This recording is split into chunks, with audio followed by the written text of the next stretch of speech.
Good evening, ladies and gentlemen. A very warm welcome to all of you from Kuwait City, where this live broadcast is being streamed to you this evening. It is 1700 Zulu, 2000 hours local time. Welcome, chat. Very glad to be with you this evening. And today we have a couple of things that we want to cover in this live stream. One is the MD-11 by popular demand. And the second is that we're going to be taking a look at some of the new features that Navigraph has recently integrated into their already excellent product. Want to welcome Rand Cooley to the stream. Welcome, Rand. Glad to have you here. Renan de Oliveira, welcome aboard. Stan, welcome aboard, my friend. Glad to have you with us this evening. Andrews Aviation, welcome. Wesley, welcome aboard. Atul, welcome. Saruk, welcome. William Colbert, welcome aboard. We have also Kikai 45, welcome aboard. Raul Rodriguez, welcome. Literal Games, welcome aboard. We have also with us Hans, welcome Hans. Can, welcome aboard. We have Belegstil. I'm sorry if I mispronounced that. Hoops, welcome aboard. Glad to have you here. Hacks, welcome aboard. And Ron Anderson, welcome to Captain. Thank you very much for your support, sir. I appreciate it very much. Andrews Aviation, welcome aboard. Glad to have you all with us this evening. So today we are going to be taking the MD-11, the passenger variant of the aircraft, which was recently released by Rotate Sim. Now, Rotate have developed a couple of aircraft. One is the MD-80 and now the MD-11. It took them a very long time to actually bring the passenger variant to X-Plane, but it is finally here. And today we're going to be taking it for a flight from Helsinki to Chopin in Poland in this beautiful Finnair livery flight 1145. Approximate flight time today is 1 hour and 20 minutes, and we're going to be cruising at, I believe, 9,000 feet. And we're going to be taking a look at all the features. We're going to test the aircraft out, and we're going to have some fun. So let's get into the flight deck. And of course, you'll notice that the flight deck is pretty much like the freighter version of the aircraft, so no change there. I do like the texturing by Rotate. They have really created an aircraft that looks pretty good. I wouldn't say that the textures are excellent, but I would say that they are very good. There is a lot of room for improvement in, for example, the textures here. Some of the textures around the cabin as well. Of course, we're going to be taking a look at the passenger cabin as well in a short period of time here as we go along our flight. Our flight today is going to be taking place from runway 22 left here at Helsinki in Finland, and through the Koiv for Foxtrot departure to runway 22 left, and we're arriving into Chopin runway 11 through the NOPO 6 November arrival. The alternate is Kastrup Airport in Denmark, Copenhagen. And what I'd like to show you guys, by the way, for all of you today, if you do not have a Navigraph subscription, today is the day for you to claim 1 free month of Navigraph subscription through the link provided to you in the stream description. You can simply click the link. It will only work through this link. Thank you very much to the team over at Navigraph for providing the Q8 Pilot subscribers with the chance to try out Navigraph charts. All you need to do is click the link. You need to either subscribe for 1 month of Navigraph subscription. You'll get an additional month, or if you want to opt for the annual membership, they will extend that by an additional month for a 13-month subscription to Navigraph charts, which I think is well worth every penny if you're a flight simmer. Mike B, welcome aboard. V2Rem, welcome. Glad to have you here. Hello, Robbie. Welcome aboard. Infame, welcome aboard. And we have also Jonfra. welcome aboard. Cole, welcome. Glad to have you here with us. So all you need to do is click the link. The link will also repeat in chat every now and then so that you can click on that link. If you do not have a subscription, you can start today and avail 1 free month of subscription to try things out. All right, so one of the brand new features in Navigraph charts is the ability to display the coverage, ATC coverage, and online traffic by VATSIM and IVAO. And to do this, you have to click on this little icon here with the 3 airplanes, and then click on the online networks. Immediately, you'll see the coverage areas. You'll see all the airports lighting up there. You can see the coverage there for VATSIM. And you can also see all the aircraft that are flying currently on the network. By hovering your mouse on an aircraft, it will give you all the information regarding the aircraft, the altitude, the speed, and the heading, and the current state of the flight number, and both the departure and arrival airports, as you can see in this example. Another really cool feature in this version is, let's go to, for example, ENBR here. We're going to zoom in a little bit, and let's go to the airport. Now, if you click on the airport, you'll see that you'll get the airport information here. And if you see here, I have the network tab clicked. And if I click on the gates, now it's going to tell me the available gates at this airport, which is a brilliant feature for, especially if you're flying online, because when you are preparing your flight plan, you'll be able to know before arrival which gate is free to avoid any mix-up while as soon as you arrive into your destination. So if you look here, for example, it says there are 9 gates and 6 of which are free. If you click there, it will zoom in on the area, and it will show that gate 24, 25, and 26 are currently occupied. And you can see this visually here as well. You can see the aircraft here on the gate. This is especially important for those who fly online and arriving into the airport. You can pretty much plan the stand that you're going to go to right before you arrive for a more realistic and more immersive experience.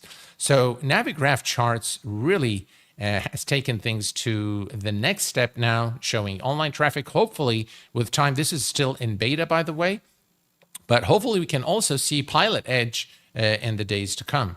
Very, very detailed, again, map of the airport with the status of every single gate. And by the way, if you click on the gate, it will take you right to that gate. Well, you'll be able to see the status. This one is currently, let's go gate 3. So gate 3, you can see that gate 3 is currently occupied, and the aircraft type is there as well, you can see, which is pretty cool. Again, thank you very much for the team over at Navigraph for providing the Q8 Pilot subscribers with a 1 month free subscription with your paid subscription to Navigraph charts. This is only available for new users. So if you do not have Navigraph charts, now is your chance to go and try it out. All right, let's head over now back to the MD-11. And we are going to start by clicking the little button here to power up the electronic flight bag. Nothing really changed from the changes that they brought into the freighter version. Suffice it to say that this is a passenger variant, so the weight and balance and all the information center of gravity will definitely affect the aircraft, but is a little also different from the freighter version. So I have things here in kilograms. We're going to go straight to the ground power. We're going to bring up the ground power unit, and you'll see that the ground power unit is now available and connected to the aircraft. The chocks are currently set. We are not at a jetway, so there's no need to toggle that. Load aircraft request. So we can actually do, you can click on request and you can bring all the ground services to the aircraft. In the interest of time, we're just going to do it the old-fashioned way and just put the weight and balance in the weight and balance window. So let's bring up Navigraph charts. Again, I'm going to make this window a little smaller. And we are, let's click here very quickly. All right, so let's go to the SimBrief flight plan. And from the SimBrief flight plan, we can populate the information into the weight and balance page. We'll just give it a second here to load. All right, so we're going to scroll down to, all right, so passengers 366. This aircraft does not take 366, so we're just going to max this out to 285. The current cargo load is 8.9, so we'll just say 8,900. And then the total payload is 33 for, all right, so we need to add the fuel. The fuel is 21.4. So block fuel is 21,400 kilos of fuel, which is quite a bit. But then that gives you also an indication of how much the MD-11 burns fuel, and therefore its demise in modern days. All the aircraft that burn a lot of fuel have not made it into modern days, including the A380. So taxi fuel, if we look here, we've got taxi fuel we can find out here. So taxi about 907. We're just going to put 1,000 kilos for the taxi fuel. There we go. Bolus tank, bolus fuel, we don't need to worry about that. Now we need the trip fuel as well so that we can calculate the landing weight. So the trip fuel is 9269. We're just going to say 9300. 9300. Okay, now we have everything here. Now we need to take a quick look here at the weight and balance. Now this is okay, but I'm going to move this a little bit. Maybe we'll keep it right here. All right, so everything here looks good. Actually, you know what? Let me bring it just a little bit back here. All right, so this is good here. And we're just going to say apply load configuration to aircraft and FMS. Okay. So we're through now with the electronic flight bag. Let's go ahead and set up the aircraft. We're going to move here to the overhead panel. And first thing first, we're going to turn on the battery. Battery switch is on. And we're going to arm the emergency power. The aircraft is going to perform some tests here. In Fame, how are you doing, my friend? And we have also, is it Juanfra or Juanfra? I'm sorry if I mispronounced your name. I subscribed a week ago. Do you have to be a member of the online ATC network to see the traffic? No, Stan, you don't. You'll be able to see it. Even if you're not connected to the VATSIM network, you can actually see the traffic. All right, let's go ahead and turn on the external power. There we go. External power is on, and let's go ahead and perform we're going to do the ADDONS. And when you turn on the MD-11, the ADDONS, you turn on the first nav, so nav 1, and you wait for the cargo test to complete. Let me just put it here so you guys can see it. Right, so cargo fire test is being performed, and checks OK. And now we can go to nav 2 and the auxiliary nav. Let's test the cockpit voice recorder. Checks OK. Never press the erase, or that is going to trigger something with the airline and you'll probably get suspended. So never press erase. All right, let's come over here. Everything here looks good. Everything looks good, and all here looks good. All right, we're going to move over to the top. Let's go ahead and perform the engine APU fire test. Checks all right. And we're going to go ahead and start the APU. Right, so APU is starting. Let's perform the GPWS test. Pull up. Terrain. Pull up. All right, moving down here. Defrog is on. Cargo door test is being performed. You see cargo door test is being performed now. We'll leave this one alone here. We'll leave the beacon alone. Fasten seatbelt signs are on. Non-smoking signs are on. We're going to test the emergency lights and arm the lights. And everything else here is looking good. And yeah, all's good. All right. The next thing we're going to do is we are going to head down here and we are going to click on hydraulics. This is going to bring the hydraulic display here on the display. And we're going to move all the way up here and put the hydraulic test in motion. and that will perform. You can see hydraulic pressure test is in progress. We're going to uncage the display here. Is that, yep. All right, so that's done. It will take a little bit of time to complete the test. APU power is now available, so we're going to come over here. We're going to turn on the APU power and the APU, and we can also disconnect the external power. There we go. And now we have the APU supplying power to the aircraft. Okay, so the next thing is, you can see now the hydraulic pressure test is being performed. Very in-depth system simulation in the MD-11.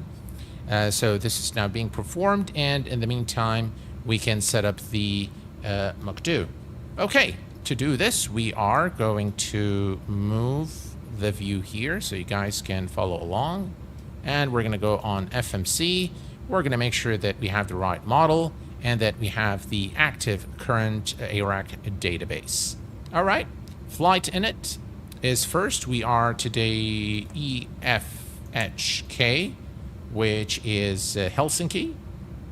And we are flying to Chopin in Poland. That is EP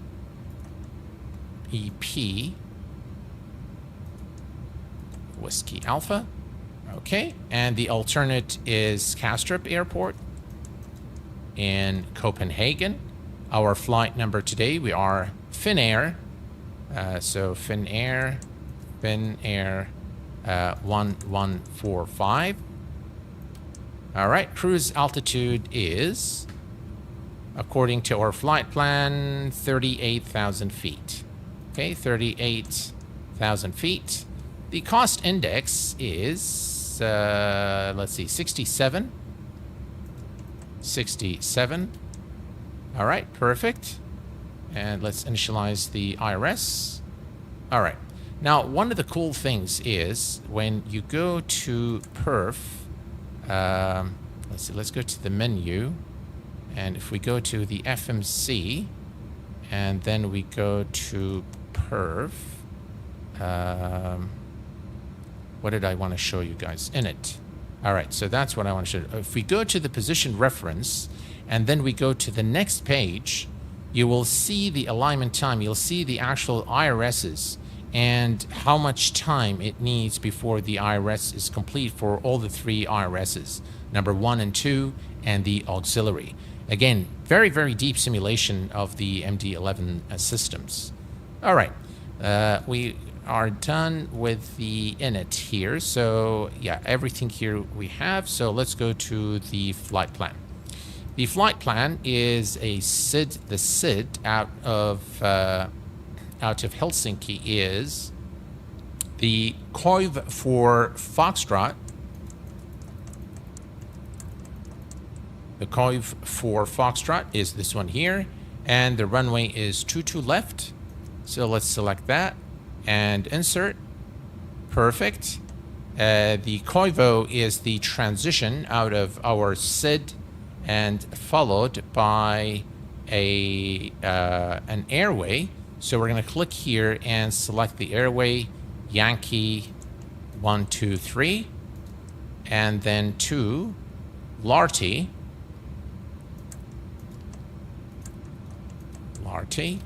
And we click that here. Excellent. Then it is, all right, so we need to insert that. Then we can go direct to Lotal. All right, Lotal. From Lotal, it is Papa 870. It's an airway, so we need to click on Lotal, select airway, and then Papa 870. Papa 870. There we go, and the exit at B-Rail. B-Rail. Excellent. Next, it is a direct to Boxo, so insert and Boxo.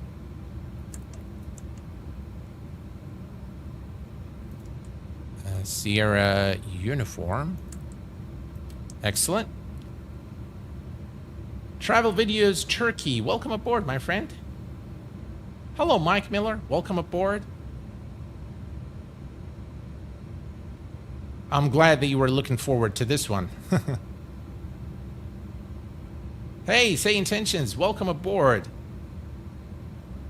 Navigraph is great, wonderful idea for a promotion. Let's chat about something similar soon. Absolutely, absolutely. All right, so by the way, Say Intentions, I've tried again to do a flight and asking the first officer to take care of communication, and he just wouldn't do it. He was just do the IFR clearance, and then that's it. So Boxo is in there. Next is another airway. So let's go to Mike 857. Mike 857. All right, so 857 to Gervi. Okay, GRVI. Then it's another airway, Papa 851. Papa 851. And exit at Nepox. Nepox. And insert that. And then it's going to be the arrival into Chopin, runway 11. So we're going to select Chopin. We're going to select the star. And the arrivals through the Nepo 6 November. Nepo 6 November. Nepo 6 November. There we go. Nepo 6 November. And we're going to do the ILS runway 11 Yankee. There is no transition. That transition is already selected. So insert. And we're going to come down here to make sure there is one discontinuity here, which we will go ahead and clear. And we are done with the flight plan. All right, perfect. So now that we have the flight plan, we have the init data. Now we can go to, yeah, we've done perf. Let's just make sure everything here is good. Everything here is good. All right, perfect. Let's go to takeoff and approach. So the flex temperature is, we can put anything. I mean, we can put 56 for the flex temperature. Flaps, we're going to do flaps 15, which is the normal takeoff flaps for the MD-11. The slope and wind, we're just going to put 0 and 0. And the current outside temperature is, let's see, what is the current temperature? The current temperature is -1 Celsius. Oof.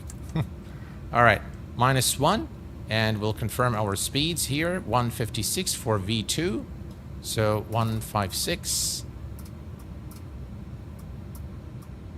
All right, there we go, 156, runway 220. So we're going to set the heading to 220. 220 set, and our cruise altitude is 37,000 feet. Was it 37 or 38, folks? It was 38. All right, so 38,000 feet. And the aircraft is pretty much ready. The only thing we need to wait for now is the alignment. So, in the meantime, let's go to init, and let's go to the position reference. We're going to go to the next page, and it looks like the alignment is complete.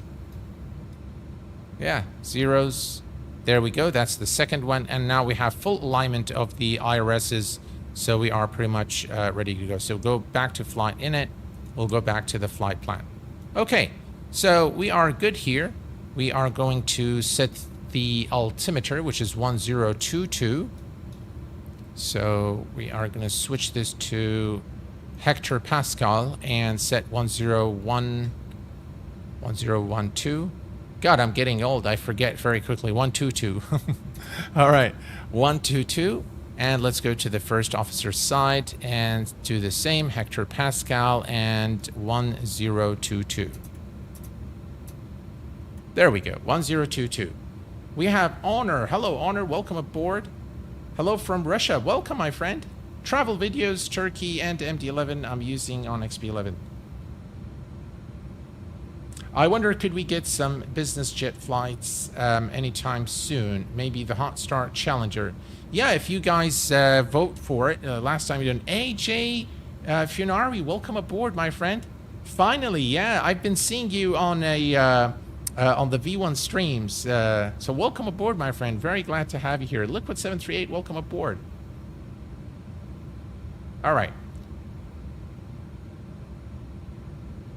Yeah, I'm sure you AJ, I'm very sure that you've enjoyed flying this girl over the weekend. I'm very, very confident that you've had a blast. So let's go ahead and decrease that. All right, so here we are. Hydraulic test is complete. We're going to set this now back to config. And the reason we want to set it to config is we are going to need to set up the stab trim. So we'll leave that. We are doing flaps 15 today, so I'm going to go ahead and set that here now. So flaps 15 is set. Flap takeoff. Now, when the flap lever is in the dial A flap version of area, so when the flap is here, you control the flap settings by moving this little knob here. That's our wheel. This wheel will control the flaps as long as the lever is in the dial A flap. Anything beyond it, then it's whatever you read here. So it's 28, 35, and 50. And up here it's 0 and flaps up. This one will extend the slats, I think. But anything in this region will be controlled using this little wheel here. Okay. Everything's good here. Let's go ahead and plan our pushback. So start push. Hey, Captain, let me know where you want this thing. And that's our friendly voice by Castrator. All right, let's set the aircraft here. Great news, here. Captain. Your tow's coming. All right. So we can switch here to the external view. We can disconnect the chocks and let's go to ground. And the ground power is off. Wheel chocks off. And we're good to go. All right. Beacon lights on. We don't need the logo lights, so we'll leave those for the time being. And everything else here is looking in tip-top shape. All right, perfect. And everything else here is looking in tip-top shape. All right, perfect. And everything else here is... Wow, all of a sudden, the stream started playing on my phone. All right, looks like the doors and hatches are closed and we're ready to connect. Hey, Alex, welcome aboard, my friend. Glad to have you here. Hello, Andre M. Welcome aboard. Good evening to you, my friend.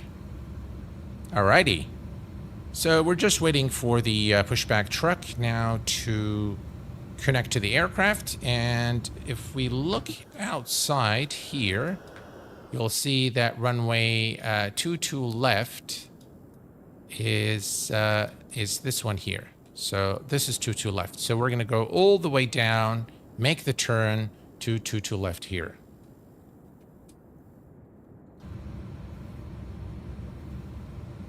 All right, aircraft's being raised.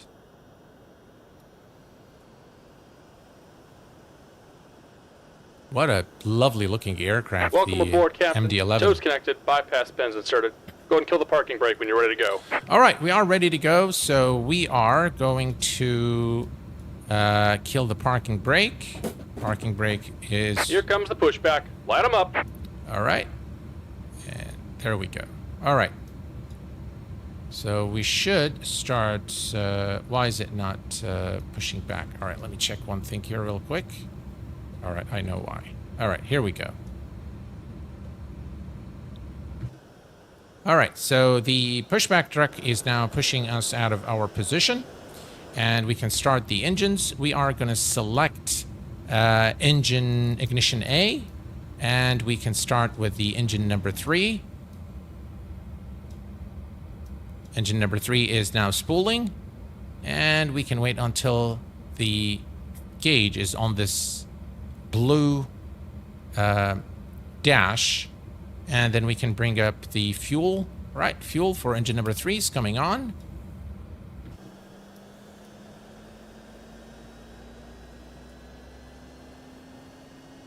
It's got decent sounds without any packs or anything like that.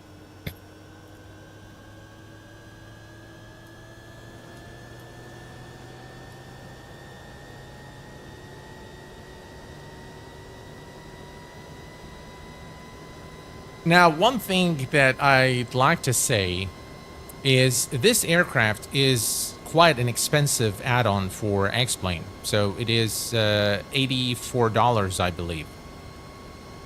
Now, I can understand the work that has gone into developing the aircraft, and so if you do not have the freighter version, you have not made that investment, I think it makes sense that you, pay the original price of the aircraft. That said, I don't think it's fair that somebody who's got the freighter version pays $34 for this aircraft. So you do get a discount, but the discount is not that much in my view, and you should be able to get this aircraft for, like a $10 or $15 fee, because essentially it is really the same as the freighter version, but it's the passenger variant. So very little change over the freighter version. Just about done here. Go ahead and set your parking brake. All right, parking brake set. So And we're disconnecting the tow. Give me just a moment. I just didn't feel that this was a fair price to charge for an aircraft that we, already invested in. That's my opinion, of course. You don't have to agree with me. I do agree that the aircraft, if you were buying it for the first time, so if you're buying the passenger or the freighter version for the first time, I believe the price is warranted considering the amount of work that has gone into the development of the aircraft and the flight model, the depth of system simulation. I think, though, a better or a more just price for the aircraft would be maybe in the $50 to $60 range, considering that the texture still needs some improvements, the sound still needs some improvements, but overall, not a bad effort by Rotate. And we're disconnected. Signal and pin on the left. Take it easy. Hello, Jesse. Welcome aboard. All right, we can go ahead and start the engine number 1. Right, engine number 1 is coming up.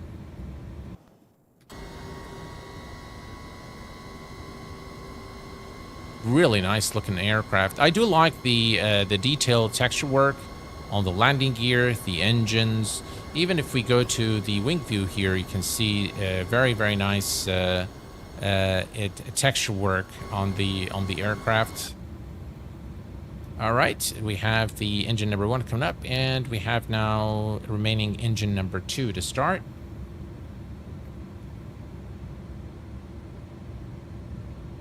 The clouds are looking a lot better on the latest beta. Yes, sir. Yes, they are. X-Plane is looking better overall in the latest beta. All right, we have a good start. Engine number 2's coming up. And we can now also set the trim. Now, the trim you'll find in your takeoff page. So the stab trim is 6. So let's go ahead and set the stab trim. Let me show you here. All right, so here's the stab trim. We're going to set it to 6. It will turn green as soon as you're in the takeoff band. So, all right, so 6 is now set. Stab trim is good. Excellent, and we can now start engine number 2.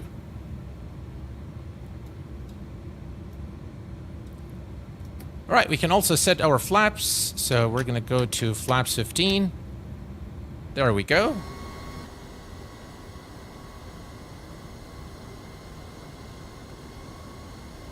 There we go. Flaps 15 are now set, and we are ready to go. All right, let's see. All right, so engine 2 is good. We're going to move to the overhead panel, and we are going to turn off the APU, and we are going to turn off the APU here. Right, and we have all the packs, and momentarily see that the L pump starts as well. So we'll just give it a second here.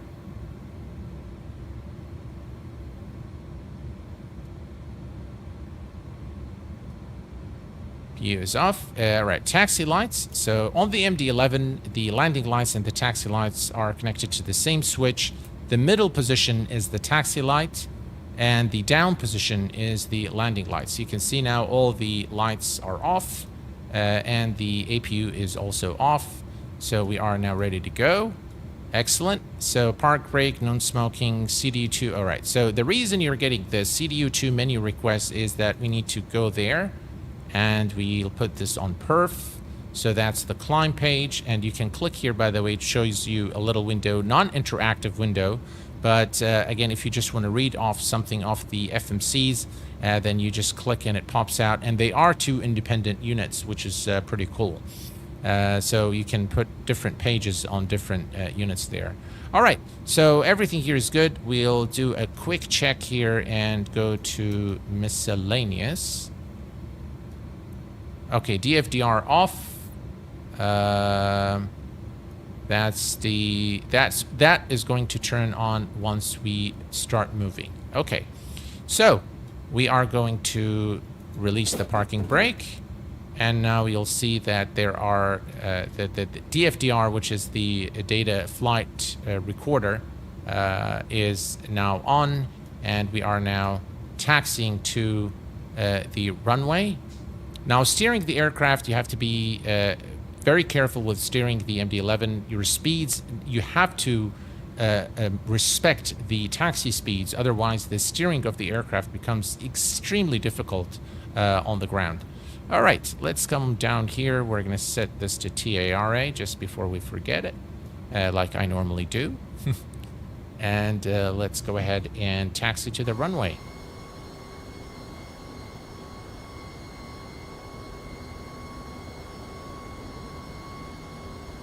I mean, aren't you guys in love with this aircraft? It looks absolutely gorgeous. Very, very nice indeed.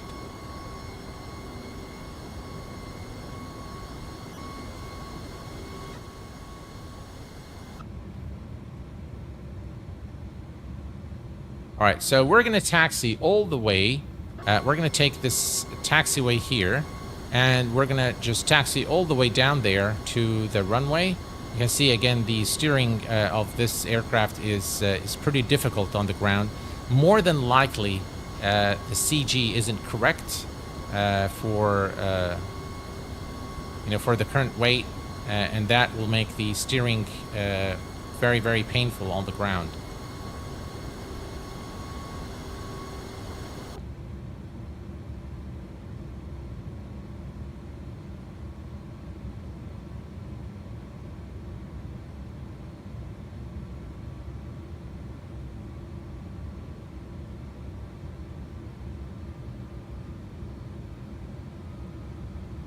We'll try our best to steer it properly.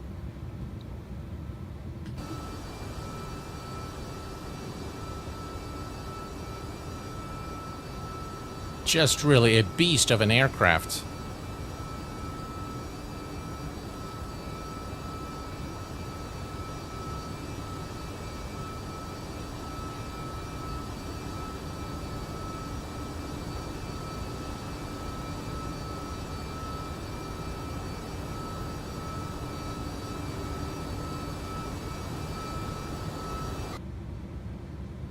All right.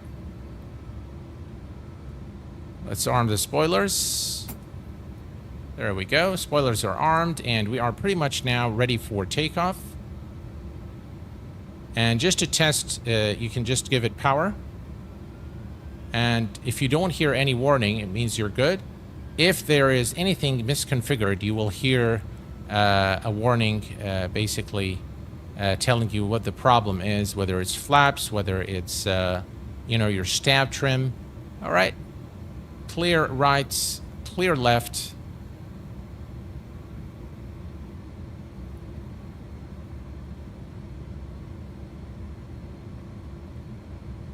Thank you, Descartes43. I am not sure why probably the CG, like I said. Check if you have the tiller correctly assigned. Steering should be no issue. All right, let's check this real quick here. I suppose that it will be under settings. So let's see here. What do we have here? Synchronize, barometer, no. Use hardware control toe brakes. Use hardware control tiller. Yeah. So both are set, but still, I find it very difficult to steer the aircraft. More than likely, like I said, it's the center of gravity not set up correctly. But no issues. I really like the cockpit textures, by the way. They've made significant improvements to the cockpit textures in the recent updates of the MD-11. I really like the work by Rotate. Their MD-80 was definitely one of the best aircrafts for for X-Plane and was featured in many of my top 10 and top 5 aircraft for X-Plane 11 and X-Plane 12. So here we are. We're entering runway 22 left for departure. We are going to set the landing lights. And then your strobe is your high intensity light there. So that is also set. Steering is much better now. Look at those strobe lights, guys. They just look phenomenal. Yeah. All right. And here we go. Runway 22 left. We are cleared for takeoff.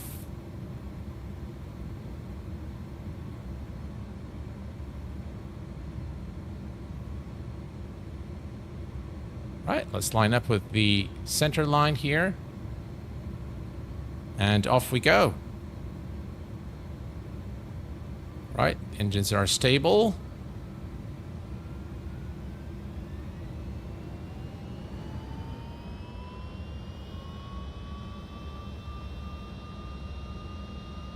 And V1 is 136. Airspeed alive.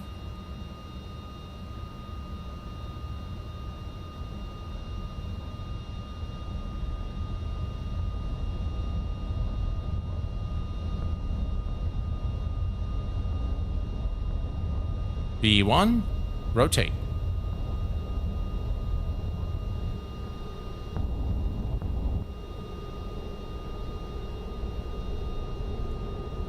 And positive rate of climb, gears going up.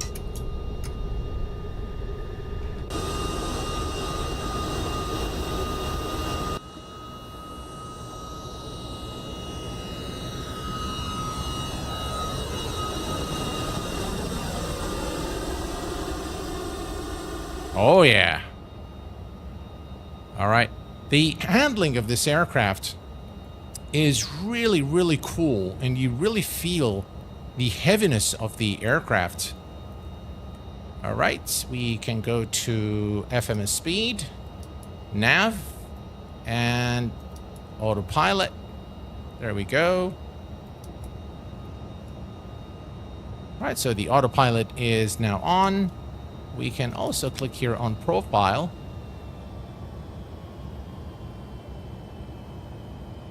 All right. And we'll continue the climb. Everything looking good here. There is a restriction at 3,000.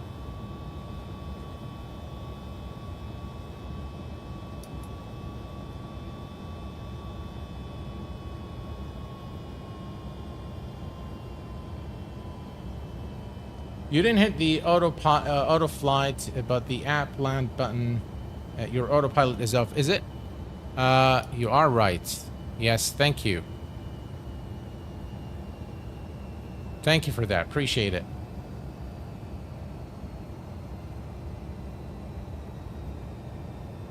All right. Stabilizer motion. Right, we're looking good. 155.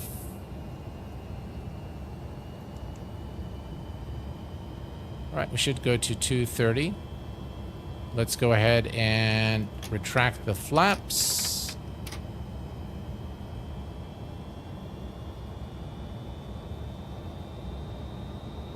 We did a bit too early, but that's all right. Okay. Looking good.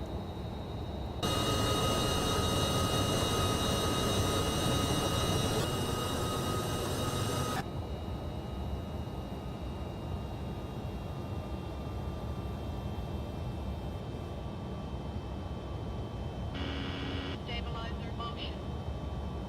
Lowest speed pitch. What is the current speed? 230. Ah, FMS speed. There we go. That should take care of it. Now it will adjust the pitch. There we go. Thank you, Dakar. Really appreciate it.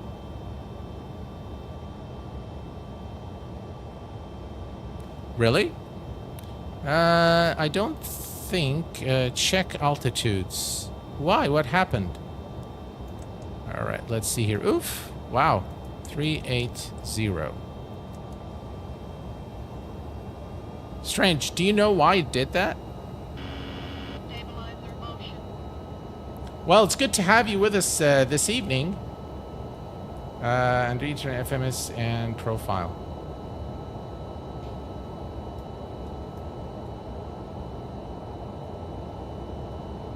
Alright, we're climbing now. Looks like everything's good. Here's a look at the outside real quick.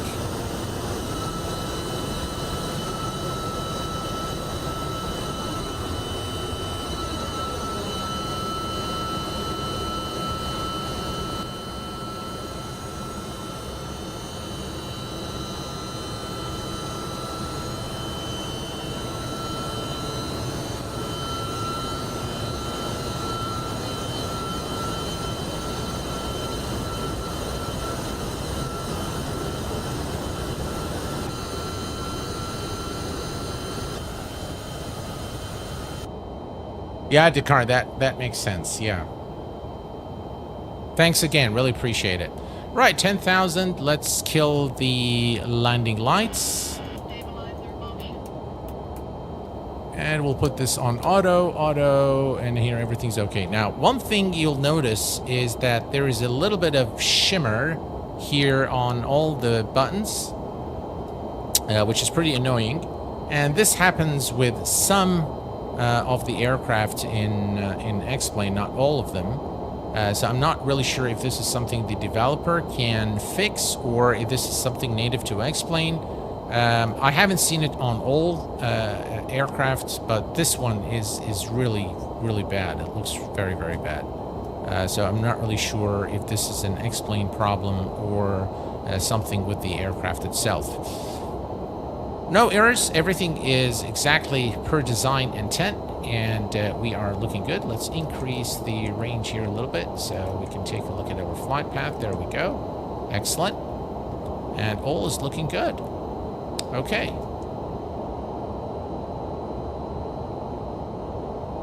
Top of descent is in 407 nautical miles. Quick reminder for you guys, if you haven't subscribed to Navigraph and you want to try it out, the guys over at Navigraph have provided the Q8 Pal channel subscribers with a 1-month free subscription to Navigraph charts. You can avail the free month by clicking on the link provided in the stream description. You will get a month with your paid subscription. You can elect to purchase 1 month, or in that case, you will get another month for free. Or if you like to opt for the annual subscription, you will get an additional month over your 12-month subscription to Navigraph charts. There is, again, a ton of reasons why you should get Navigraph charts. It's just by far the Swiss knife, I think, for flight sim. One of the best tools out there, and a very comprehensive tool for flight planning. If you're serious about your flight in the simulator, Navigraph charts is a must. It works both for VFR and IFR, and the VFR capabilities are just as good as the IFR capabilities. It provides also US sectional maps, which are very, very useful for VFR flying in the US, plus a ton of other options such as the weather, VATSIM, chips charts, and much, much more. DB Vetter, the MD-11 really climbs that fast. Watch GPS MD-11's takeoff. Yes, they do. Sim 737 pilot, welcome aboard. Will you be attending FS Expo 2025 next June? That is the plan, but I am still not sure. That is going to depend on a lot of things. Thank you very much for being here. I still am very fond of our time in 2023. Sim 737 pilot is a good friend of the channel and me personally. I remember we went to that flight museum together. We had really, really a very, very good time. and we also grabbed a meal together. So it was a very memorable time. Sim 737 pilot, thank you for showing me around while in Texas. It was definitely a great time. Flight simulator without Navigraph, how is that supposed to work? Yes, exactly, Thomas. That doesn't work. I think that the names are pretty much synonymous now, Navigraph and Flight Sim.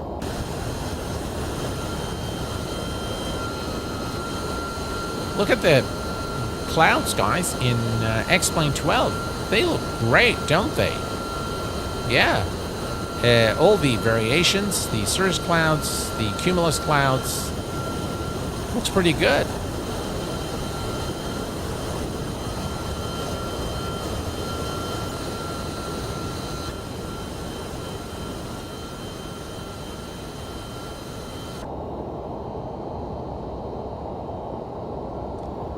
What do you think of the MD-11 so far? Well, in all honesty, I think that the MD-11, in terms of the system simulation, I believe that it is a high fidelity representation of the MD-11. You can see the depth of system simulation is done very well. The aircraft systems are well modeled. The texturing of the aircraft is done to an acceptable standard. In my view, this is not the top quality that I would expect for an aircraft that cost $85 or $84. So I do have a little problem with the pricing there. The texturing overall is good. The EFB is not bad. It's got all the different features that you'd require to operate the aircraft. However, in this time and day, SimBrief integration is an absolute must. And again, when I pay premium price like this, I'd expect SimBrief integration to be there. We do have Navigraph charts. So if you go to airports, and if we look, for example, for let me put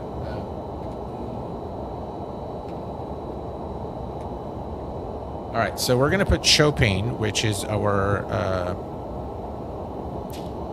arrival airport, and if you click here next, EPWA.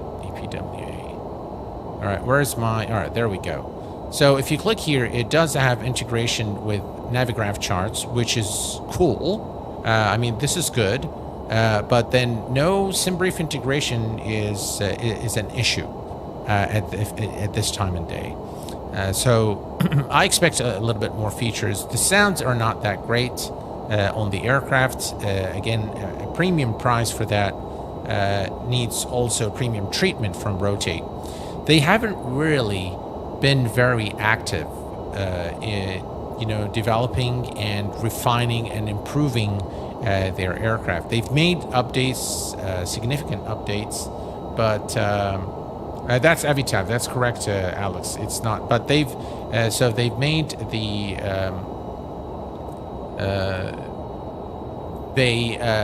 they've done a good job, I think, with with their EFB.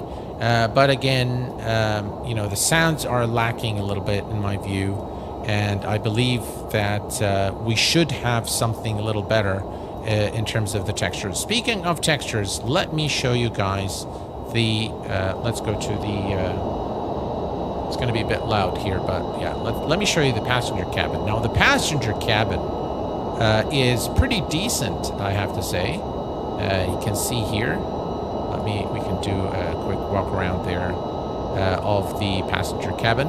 So the passenger cabin overall, I think, looks pretty good. Some really nice detailing there on the seats. Overall, you can see the overhead compartments there, non-smoking signs, fasten seatbelt signs.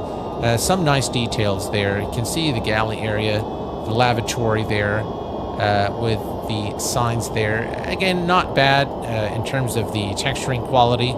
I'm not a big fan of cabins. As long as it's there, it's okay. I don't spend time in the cabin, but I know a lot of you guys do like to see cabins. So you do have a nicely modeled passenger cabin with different, I think this was all economy class. So this is what you get in terms of the I think that may be business class. So yeah, so overall, I think it's not bad. Not the highest quality possible, but not bad. You know, you don't want performance to suffer for the sake of having, you know, a high quality or high res, you know, passenger cabin. That said, even the cockpit textures are quite nice, I have to say. They are very well done, but in some areas they're not, you know, as you'd expect. For example, here, and you can see the seats texturing is not all that great. But overall, I think it's a really, really good aircraft for X-Plane 12 in terms of an representation of the real aircraft, in terms of its flight model, its the depth of system simulation. The center of gravity, for example, is affected by the amount of fuel that you put and how you actually distribute the weight. So if you go here to weight and balance, so where you put your payload CG will affect how you steer the aircraft, how easy and difficult, and it will cause problems if you don't do this properly. So overall, I would give the aircraft only because of its you know, the lacking textures in some areas, the lacking sounds in, that's another thing, and the price is really something that really brings the rating of this aircraft down. $84 is very expensive. So I expect, hello, Dougal McTavish. I'm very glad to see you here with us this evening, Dougal. I hope you are well, my friend, and that you are recovering. You do have current support, though. Yes, you do. And that is standard. I think all of the aircraft pretty much have it. Now, I mean, without that, that would be a real issue for me. Mr. Martini, hello, my friend from rainy Atlanta. How are you? Really glad to see you, Dougal, with us this evening. All right, we are at our cruise altitude, 38,000 feet, ladies and gents, and everything here is in tip-top shape. By the way, we forgot to put the brakes on RTO for takeoff, but that's okay. It's located here. It's easily missed if you don't follow the checklist. It's right there, the auto brake. We'll make sure that we set this for landing. Okay, let me close the cockpit door because it's kind of getting a little bit noisy in here. There we go, that's better. And we'll lock it. All right, so now the door is locked. Low cargo temp. All right, so we're gonna come here and let's see here. Let's put it on high. That will take care of that problem. So in terms of the systems, again, I think things are done quite nicely in this aircraft. If we go here to the status, again, you can see here you have the engine, hydraulics, electric, air, fuel. If we go, let me just come here. You've got your fuel page, fully modeled, and properly shows all the values, the air conditioning system and how it works. Exactly. All these numbers are actually live from the aircraft, and they are done true to life. So everything here that you see, you can see also your electrical system. So all the values are as close as possible to the real thing, according to the guys over at Rotate. Here's, yeah, and the engine. There we go. So everything has been done with a lot of finesse in terms of the simulation of systems. They really spent hours and hours developing this aircraft, and so I do appreciate the hard work that was delivered by Rotate. In terms of the ongoing development, ongoing improvements, I really haven't seen much. Even from the freighter to the passenger variant, it's pretty much the same aircraft with just the passenger configuration. So it's time for them to really bring in SimBrief integration, work on the textures a little bit, work on the sounds. Again, very premium. Same issue I have with Tolus, by the way, is that they create an aircraft that is very high fidelity in terms of, you know, system simulation Probably one of the best in terms of system simulation, but then they lack on the sounds, they lack on the textures, but they charge a premium price. And that to me is a no-go in my view. So if I'm to, hello, there are 2 simulations, welcome aboard. So if I wanted to give this aircraft a fair rating out of 10, I will probably give it a 7. Just to be completely fair. Definitely a 7 is a fair rating for the aircraft. All right. So if we look here, you'll see that the top of descent is 301 nautical miles. Let's bring up Navigraph charts real quick here. And I'm going to... All right. So one of the other reasons why Navigraph has become an essential part of any flight simming experience is the ability to annotate. So if I wanted to, for example, show you guys something on this flight plan, for example, I can come here, I can select a pen, or I can select circle. Let me select this circle here, and I'm going to fill it with, let's see here. I'm going to color it with this yellow so we can highlight. So let's say I want to show you the cost index. So I just simply come here and highlight that. And I'm going to also highlight the trip, which we've used for our landing weight calculation. The alternate and final reserve will give you the reserve fuel that you need to put into the FMC. Here is the flight, the altitude. Again, very, very useful in terms of highlighting and explaining things. It becomes very, very useful. It is also very useful when you're flying VFR and you go to those the US sectional maps. It becomes very, very useful because you can also have a free pen that you can show things, or you can put a circle on it. You can change the color if you so wish. So you can come here and change the color as well. And you can simply click on clear to clear everything. This is again very useful when you're looking at the charts, for example. So first let me click here to see where we are. All right, so we are here. So that's where we are relative to the flight route. I love the satellite maps. All right, so for example, let's say that we want to take a look at our approach chart. So if I click here, this is our star into Chopin a little later. And you can do the same thing with the... Now, you cannot annotate in this specific... if you click on... You have to click on the chart so that you are able to annotate. But now we can explain things. So I can bring up my pen here, and I can go to the free mode here, and I can, you know, circle things for you guys. I can show you, for example, an arrow. You can put circles here. You can do all sorts of things, either to explain if you're creating an explainer video, or if you are flying VFR and you need to mark things or do your calculations, your fuel calculations, even during an IFR flight. Very, very nice feature. The annotation is one of the things I absolutely adore about Navigraph charts. Of course, we've covered this. I'm sure you've seen it before. You can see now all the VATSIM traffic here covering the map. You can see the coverage areas there. So this is an area where you have VATSIM coverage there. You can see it all over the map.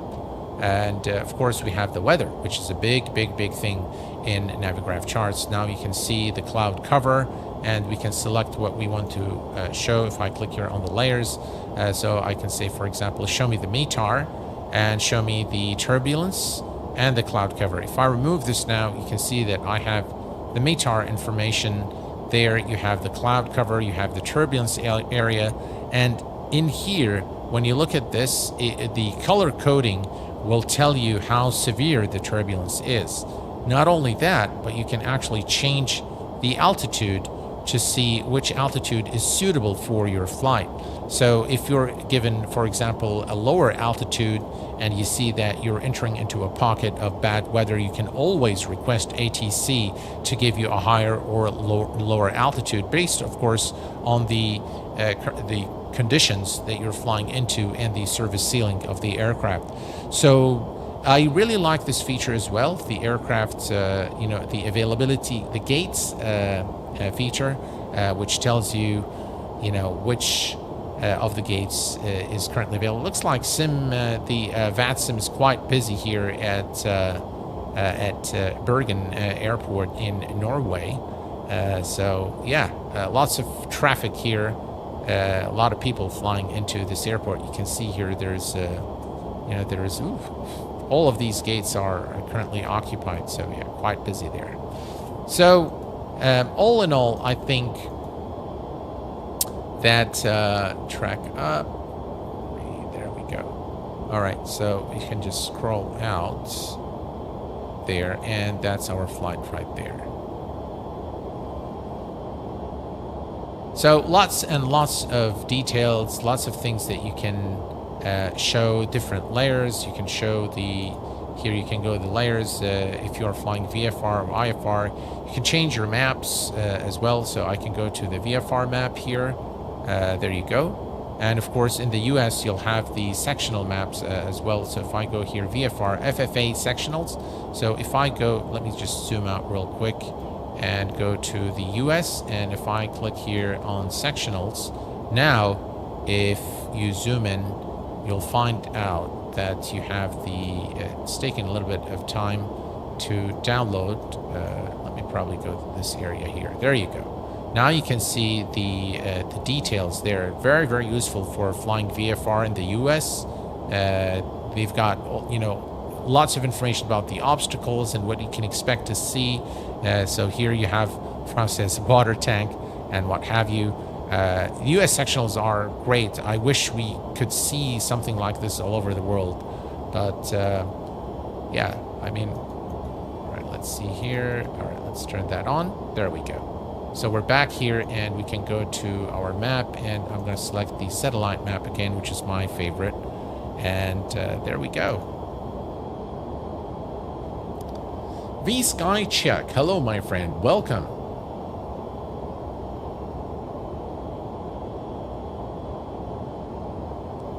All right. So we continue at 38,000 feet with only 240 nautical miles remaining before our arrival. And we can take a look here. What was that? Oh, that's is that a carrier? Wow. Looks very nice. Very, very cool. What is with the clouds there? I mean, that's something that you'll normally find with X-Plane. Sometimes the clouds look funny, like they do now.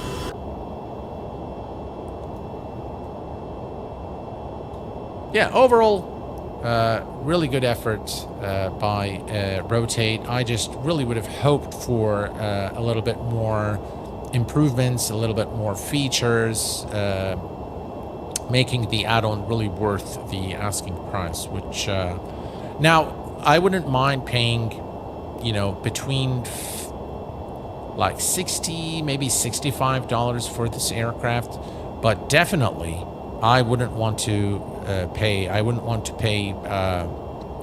34 for the passenger or for the freighter version if I already have one of them. So if you have the freighter version, it doesn't really make sense to pay $34 for the passenger variant and vice versa. But, I understand that Rotate probably didn't, they don't have that many products. They only have those two, the MD-80 and the MD-11. So, yeah, I mean, I don't know if this is full-time for the developers or not. I suspect not. But, nonetheless, I still feel that they can provide a lot more improvements to make it worthwhile. Did you ever get the PMDG version of the MD-11 for FSX years ago? A great plane, very hard to land, though, or I was rubbish at flying. Well, first of all, Papa Justify, welcome to the channel. Thank you very much for being here. I appreciate it.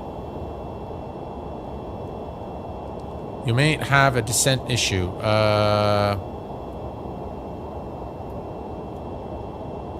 All right, it says hold in white on PFD is wrong. Ah. All right, let's do profile. There we go. Now it's correct, isn't it? Yeah, I might have forgotten to click the profile button. So I think we're good now. So, yeah, I do remember the MD-11, or was it the Lockheed 1011L011, something like that. But yeah, I remember the MD-11, the PMDG version. It was a lovely, lovely aircraft. I enjoyed flying it in FSX. Unfortunately, it was that project was pretty much dead, and they never actually brought it to even P3D.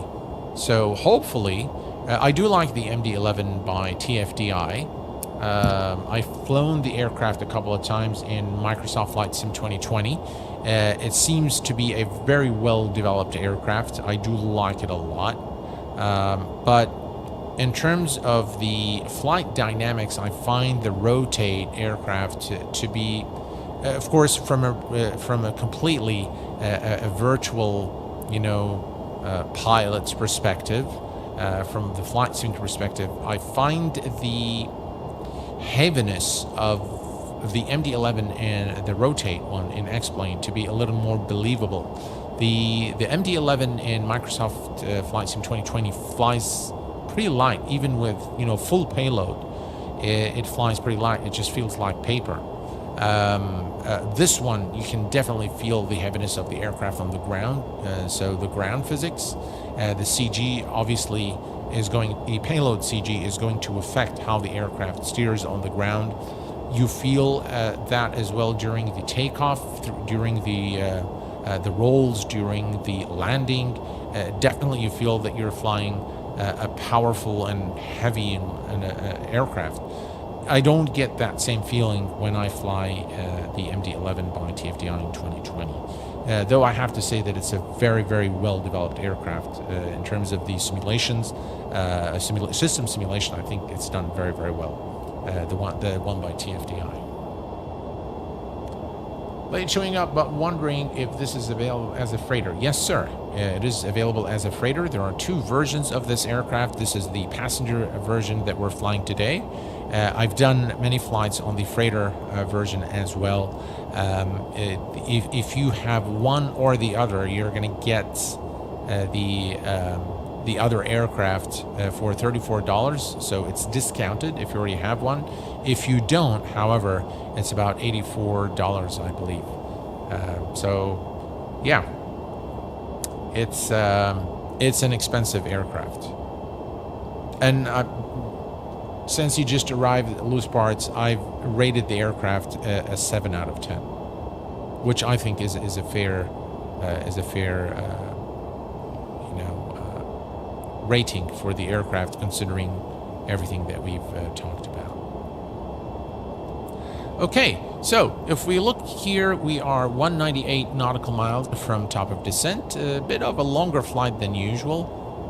So if we come down here and go to takeoff and approach, so there isn't really anything that we need to do other than that we need to take a note of the speeds for the respective flap settings. We can see that the approach speed today is going to be 153. The VREF is 148. If you click here, you can switch between this is flaps 50 and this is flaps 35.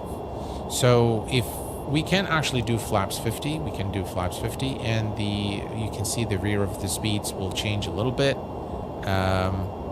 We have flap 28, the minimum is 151, our VAP is 147. The only thing you need to do in order to, we need to go to the approach, which is runway 11. So we're going to go to the approach and we're going to select runway 11. And for the MD-11, you're going to have to enter the ILS frequency and the approach course. So 109.9 and 108. So if I go 109.9, and 108. We need to be in the nav radio, and then it removed it. Okay, so 109.9 and 180 for the course. No, that's not what we wanted to do. All right, let's try this again. 109.9 and 108 for the approach course. Now, when you click here, you have to select the ILS identifier from your charts. As you can see, there are many approaches with the same frequency. So if you look here, you'll see WASP right here. You'll see it right here. And you'll also see it, you should see it here, localizer. And you have Whiskey Alpha Sierra right here at the frequency. And so you have to select the correct one, which is this one here. So we're going to select that. And then you have the approach course, the ILS frequency and the approach course as well. So that's how you set up your radio for the descent.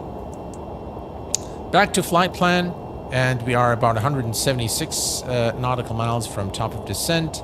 Things are looking okay so far. Let's take a quick look at the weather information. So let me make this a bit smaller. We're going to go to the weather. And if we look at the weather information here, we have 0209 knot wind, overcast conditions, 20 at 9, overcast at 500. There we go. Oof. So it's probably going to be, the visibility isn't going to be that great. It's saying the visibility here, but it's going to take us down to 500 feet before we can actually probably see the runway. Temperature is 2 Celsius. And altimeter is 1027 in hectopascal. All right. So we are pretty much ready now, and all we need to do is reset the MCP altitude when we're closer to top of descent, and the aircraft should begin the automatic descent towards Chopin. Wow. Explain, do you prefer this sim over MSFS 2024 any time of the day? Yes, sir. I do prefer it. To me, at this point in time, with all these issues with the, with the bandwidth and things like that, things not loading and the blurry textures and all that, it's just, there's no contest in my view. Hey, Doug has just become a captain on the Q8 Pilot channel. I thank you very much, sir, for your support. Appreciate it. Very, very kind of you, sir. Thank you. Does it work worldwide? I'm not sure. What are you referring to?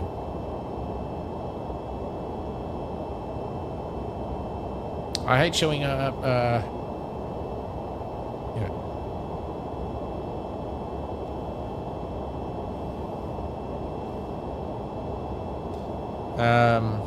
Explain 12 is the way to go. In my view, yes, it is.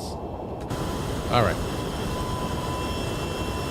At least for now, until Asobo and Microsoft fixes all the issues with 2024. Trijet Sim Pilot, welcome aboard, my friend. Glad to have you here with us, my friend. Cockpit is too dark. Well, you are right, I have to say. Let's see here if we can fix this a little bit here. So let's bring up the lights. Right, this will help us see the control panel, and we'll bring the panel lights here as well, flood lights, and this should help us see things better. Now, the dark issue is something to do with X-plane, not the aircraft itself. It has to do with the light through the window. For some reason, this is still an issue in X-plane. Sometimes, in some, during certain times of the day, and in certain aircraft, it's an issue. But other than that, I think it looks all right. So anyway, I'll bring up the lights here so you guys can see. Let me also bring up the lights there, and that way you guys can see maybe things a little better. There we go. Yeah. So now we have you have a better look there at the control panel. At least you can distinguish the buttons. All right.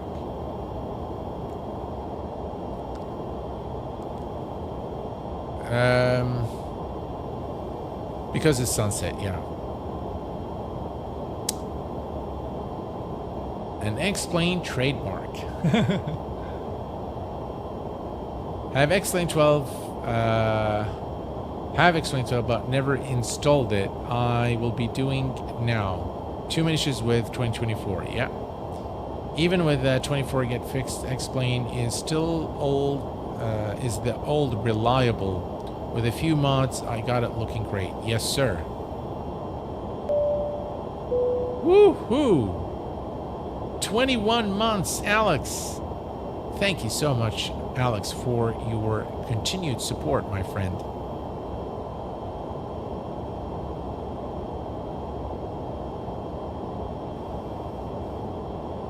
Austin insists it's true to live lighting. Maybe it is. I don't know. But it doesn't look very good. Alex just came in with 5 gifted Q8 pilot memberships. Alex, thank you very, very much, sir. Really, really appreciate it. Guys, if you've received a gifted membership from Alex, please be sure to say thank you. You are very, very generous, Alex. Thank you very much, my friend. Thank you very much. Really, I really appreciate that. Thank you. Base 2, welcome aboard, my friend.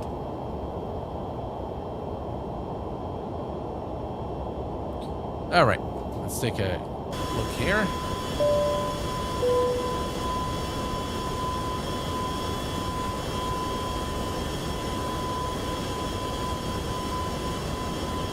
No worries, the sun and the night. Welcome aboard.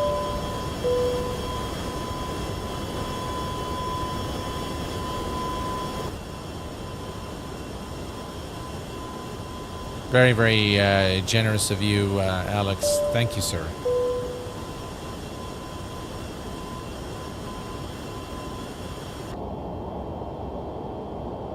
Right. So looking at 125 nautical miles, so we're almost there, folks. And I know you're all itching to watch the approach and landing into Chopin. I am too.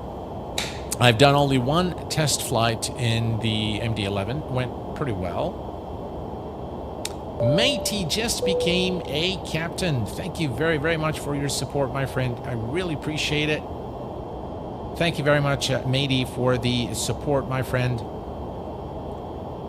Very kind of you guys. Thank you all for the support over the years.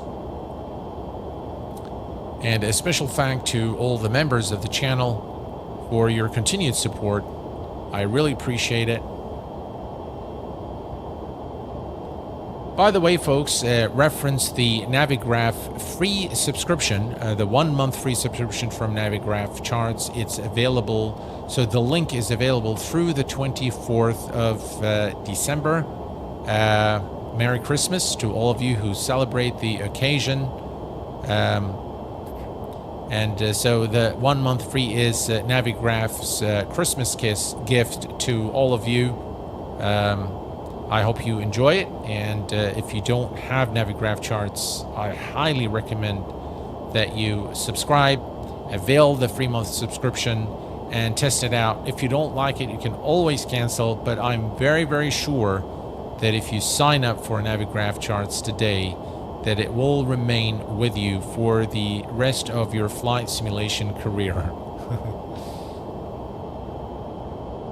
At this point, I'm guessing we are never getting the 727 back in X-Plane 12. Well, I know for a fact that Jack was working on the 727 and the 737. The last word I heard from him is that he was having actually some health issues. I don't know if I'm at liberty to say what it is, but he's had some health issues which kind of set him back in the development process. But I knew that the 737 Classic was supposed to come out before the 727. What has happened, I don't know. Jack told me some time ago that he would reach out to me to create the cinematic for those airplanes when we near the release. I haven't heard from him since. I hope he's well, and I hope that the development is still ongoing. They did, Mr. Martini. Yes, they did smooth out the shadows. They look much better in this version of X-Plane, without a doubt. Overall, I think X-Plane is starting to look good. Here's a look at the outside, guys.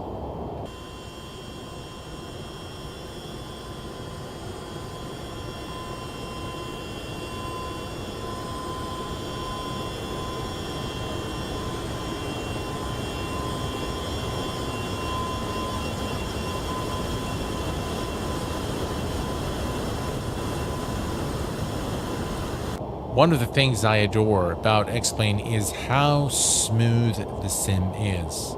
I mean, configuring X-Plane is a breeze. One of the things that I think I favor in X-Plane over MSFS is the user interface. Very intuitive. The UI UX in X-Plane is very simple. There isn't really that many nested menus and things like that, which makes it very easy to configure. The support for the hardware is just really second to none.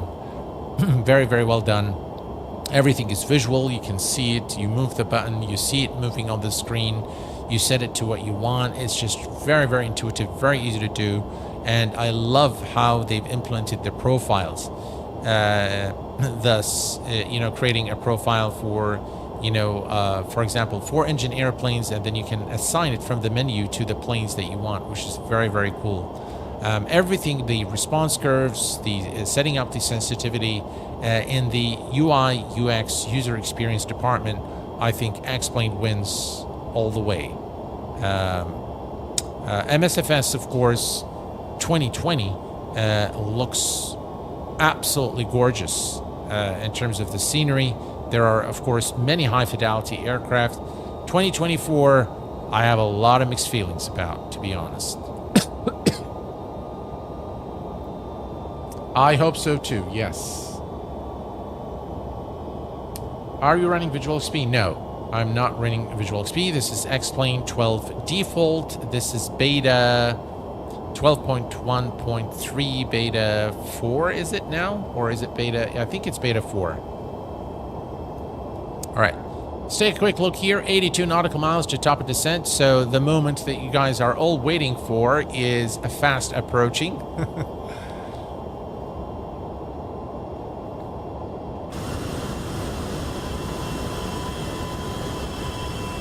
We're going to have some lights probably as we arrive into our destination. We'll see.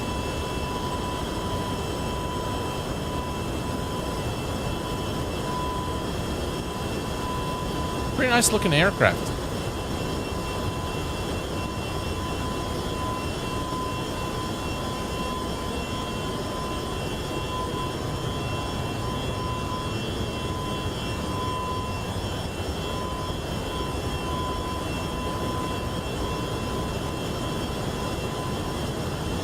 Nice details there.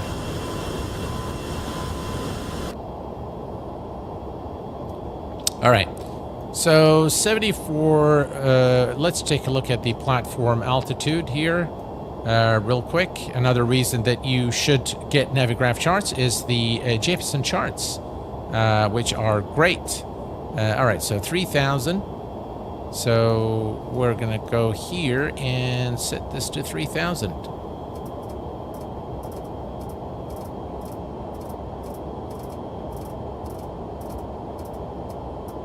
There we go, 3,000 is set. We can see the top of descent here.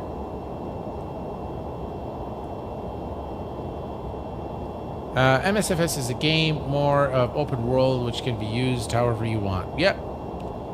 Joint late today, what is the free Navigraph subscription about? Well, Lone, if you don't have a Navigraph subscription today, you can avail a free month, one full free month of Navigraph subscription through clicking on the link in the description of the stream. You can test it out. If you like it, yeah, you keep it. If you don't like it, you can cancel it. So, yeah, that's really it. Captain Bebo, welcome aboard. Merry Christmas to you, my friend. Wish you and your family good health as well. Climb Mount Everest, go boating in the Caribbean, all kinds of fun stuff in MSFS. Yeah, driving cars, doing all sort of stuff, yeah. They released a 74 yacht mod for FS 2024. Looks interesting. I'll tell you guys, I've seen a lot of things, a lot of weird things being released for Microsoft Flight Sim, including boats, cars, motorcycles, buses, trains. But the only time that I actually purchased one of those items was when I think Live Air, I believe, a developer who's developed a Corvette. Now, I'm a big fan of Corvettes. I used to own a Corvette, a 94 Corvette, and a C5 Corvette. So I'm a very, very big fan of Chevy. I'm a Chevy guy, by the way. I hope that doesn't offend anyone. But yeah, I'm a Chevy guy, and I purchased it because it looked very interesting. And ladies and gents, Alex has just done it again. Another 5 gifted memberships. Thank you so much, Alex. You're very kind, my friend. You're very, very generous. I really appreciate your support. Guys, please say thank you if you've just received a gifted membership from Alex. Thank you very much again, Alex. I appreciate it. So, yeah, that was the only time I've purchased a mod that wasn't an aircraft for MSFS. Was the C5 Corvette, and I even made a video about it because it was just way too cool. I couldn't pass out on that, so. Sorry, I was bored. My finger slipped on that button.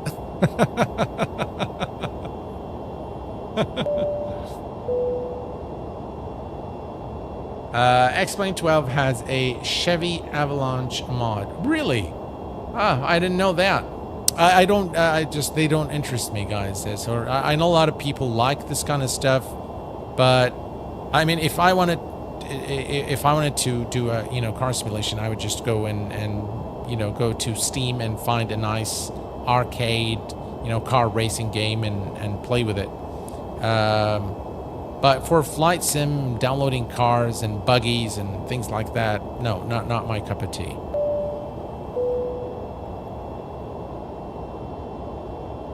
All right, we are going to begin the descent shortly. We are approximately 39 nautical miles. We've reset the MCP altitude to 3,000, and we should begin the automatic descent not too long from now. The weather is IFR in Chopin. Shouldn't be a problem, though. And we're going to be landing flaps 50 today. So hopefully things go well.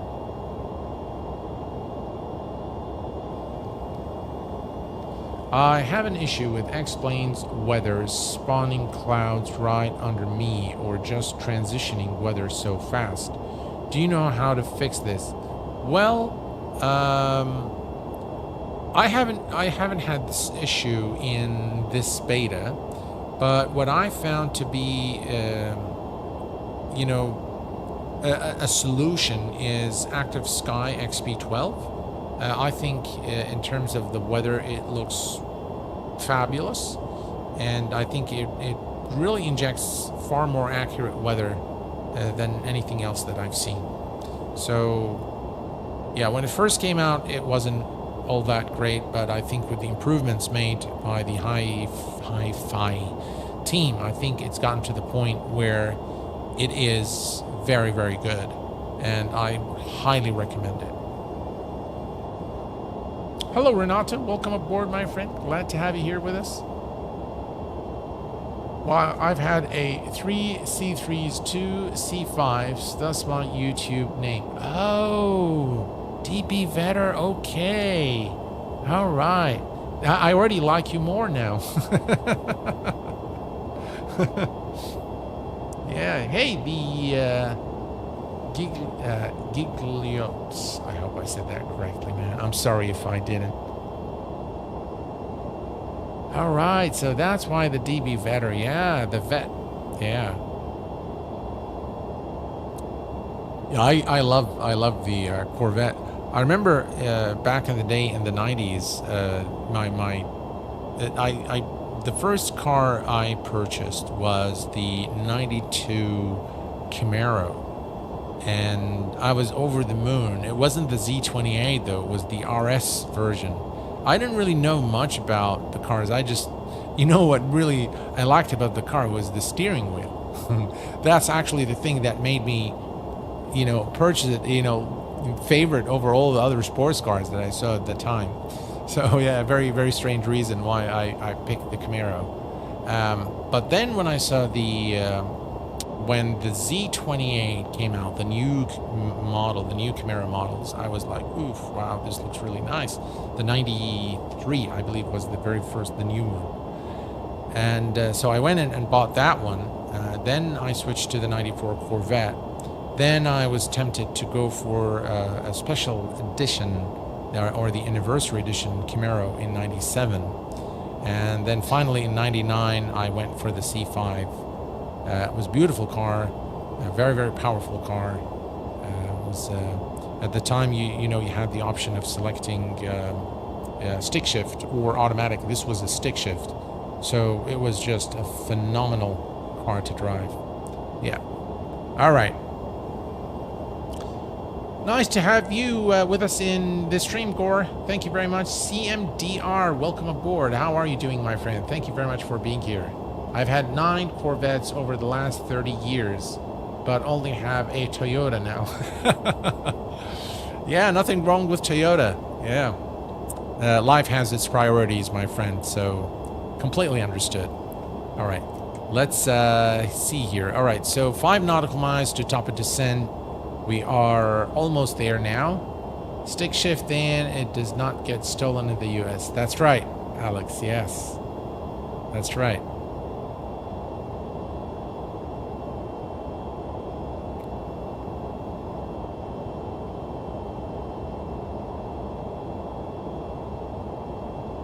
All right, so we're going to begin the descent now, and if we look, we don't really need to do anything, I suppose. We already have the profile, so there we go. You can see now the aircraft has begun the automatic descent towards Chopin. The only thing you need to do is to make sure that you click on profile, and it will respect all the restrictions in your path. So it says, it looks like it says it wants some drag, so let's give it some drag. There we go.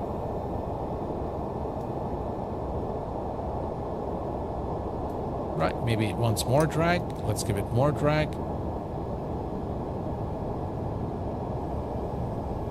Looks like it wants even more drag. We're descending at about 2.3 feet per minute. All right. There we go. Here's more drag.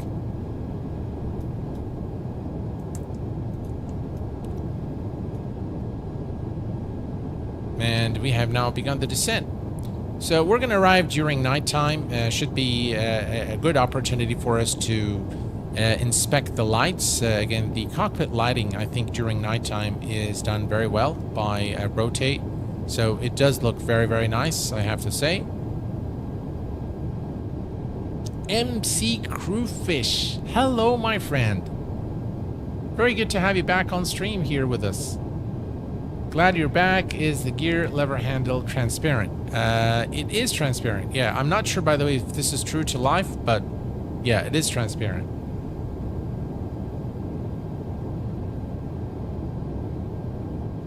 All right, here's a quick look at the aircraft. Now, these clouds look a little strange. The color, that is.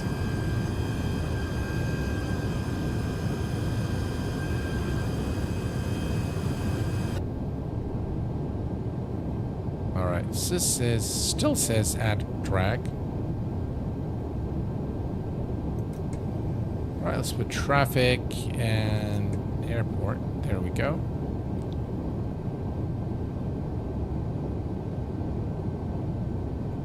what? Let me come here, and I think that's the maximum, so we'll just leave it there for now.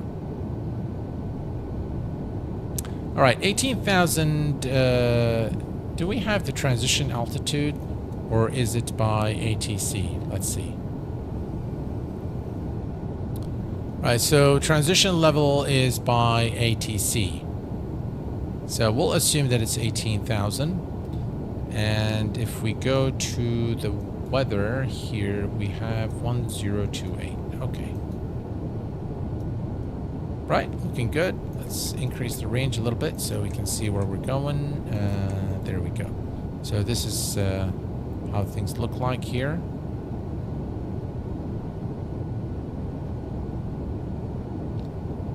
Hey, Lucas, how are you doing, my friend? Welcome aboard. Glad to have you here with us. All right, looks like we're going through some clouds, and let's see here. Now we can turn on the NTIs. This is the engine NTIs, wing and tail, and this is the windshield NTIs. Now you can see the lights inside the cockpit, which look very, very nice indeed. What do you guys think? Should we turn on the engine NTIs? It is a little bit erratic here, so let me bring this back.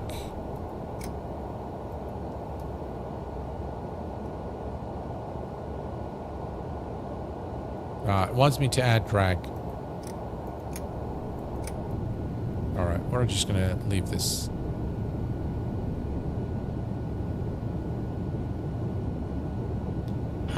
So if you want the weather, Gigi, you have to type in exclamation weather and then followed by the ICO code of the airport. So just type exclamation weather and then space, then EPWA. You should get the weather for that specific location.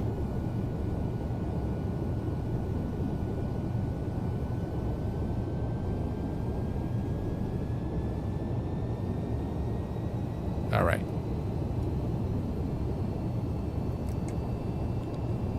Right, looking good. And we continue the descent. We have a restriction here. Get that icing stuff going. All right, let's do that. We can come here, engine 1, 2, engine 3, wing and tail. And there we go. Leave that on normal. Everything else is good. This is on auto, so it should automatically turn on once we deploy flaps.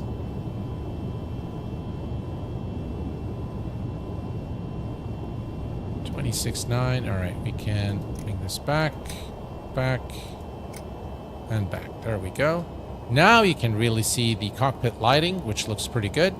We unfortunately cannot see anything outside because we're going through some clouds there. So we've turned on the windshield heat on, as well as the anti-icing for the engines, the tail, and the wings. Better safe than sorry. Yes, I agree there. So next Saturday, guys, we are going to remain to be in X-Plane. Unless things improve in MSFS 2024. I did want to show you guys two aircraft. One is the RJ Professional by Just Flight and the Phoenix A320. Both are great, but my plan is to shift gears a little bit from the big heavies and move into smaller aircraft. So I was thinking of doing the King Air by Airfoil Labs or another general aviation aircraft, depending on... I need to brush up, obviously, on any of those aircraft, but I'm really tempted to fly the King Air. It's just really such a high-fidelity representation of the real aircraft. A study-level simulation of the King Air 350, one of the best renditions of the aircraft in Flight Sim. So perhaps we're going to do that next month, next Saturday. Hello, Ziad. Welcome aboard, my friend. Yes, King Air, please. All right. AFL 350. You guys are excited about it, huh? All right. We'll do that then. So that is going to be our stream on Saturday. And I might, just might, do a full week streaming next week. I might be able to do that. It's really going to depend on how, how things turn up at work, if I'm, not too tired. But I'm going to attempt to do a full week of streaming next week. And we're probably going to alternate platforms. So we're going to do a little bit of Twitch and a little bit of YouTube. But yeah. All right. So we're below the clouds finally. And if we switch to the outside view, now this looks, looks pretty good.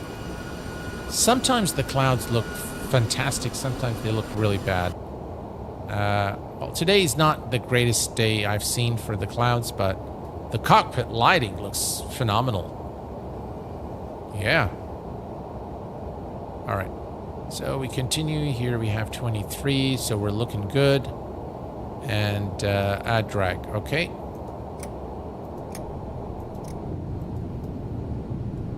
Okay, let's add drag.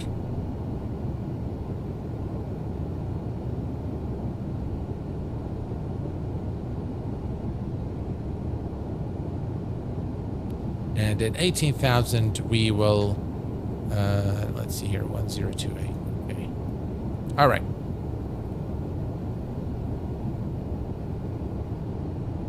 Yeah, the descent view is nice, for sure. Much nicer than being inside the clouds. Okay, I think we can turn off the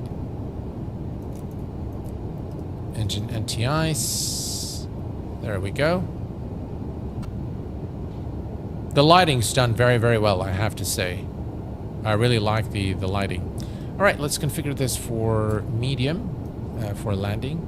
So the speed brakes or the auto brake is set to medium for landing.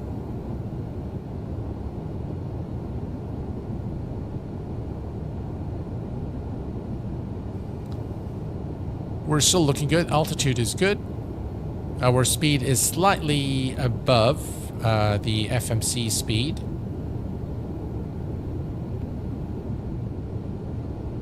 All right, so 18,000. Let's set 1023. Let's see here. No, that's not it. The minimums is... let's take that real quick. We want approach runway 11. Let's take a look here. Cat 1, Cat 2. All right, so 118. Right, so 118. Let's come here, set this to 118. Right, and we're gonna come here and set this to 123. 123 and 118. Right, 118 set, perfect. Right, we're looking good. 16,000 feet. We're almost there now. Is X-Enviro still doing stuff for X-Plane? I don't know, but at this point, I do not recommend buying X-Enviro. So stay away from it until you hear back from me. For now, I would say no. Wow, a full week now. I have to negotiate with wifey.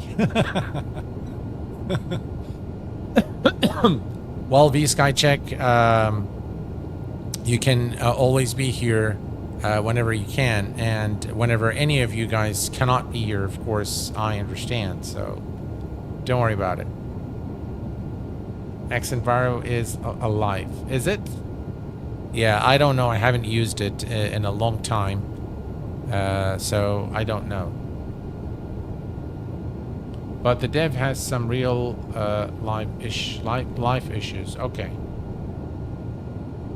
Visual XP is better in my view, yeah. But I stopped using any of those presets after the latest version of X-Plane.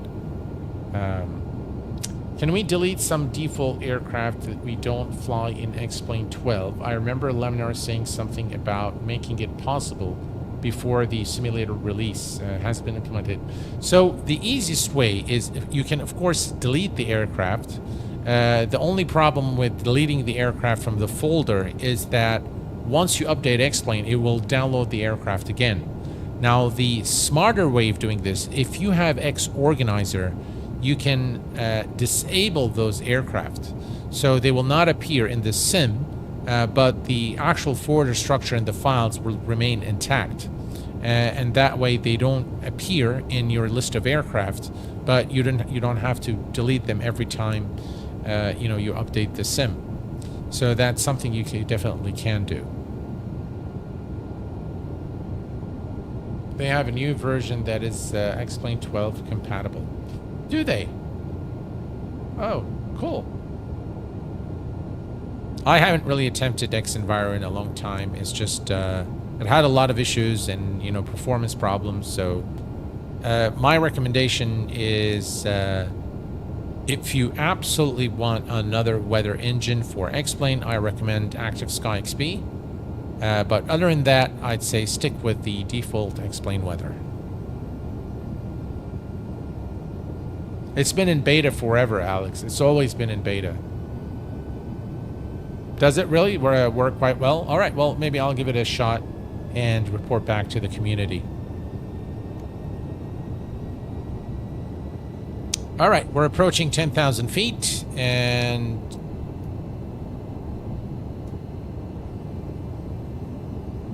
all right, here we go. 10,000 feet, and landing lights are coming on.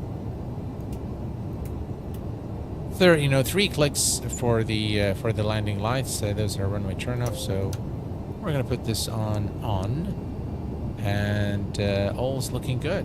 Excellent.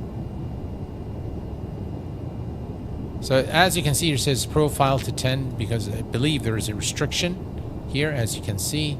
So it follows the VNAV and LNAV calculations are done very well on this aircraft. It still wants us to put in drag, and I think now the dot is coming there. So that's probably... yeah, now we're below 10,000. Speed to 250. All right, let's see if we can retract the flaps now. The speed brakes, beg your pardon. All right. Yeah, we're going to have some lights. I can tell you guys that we're going to have a nice approach into Chopin.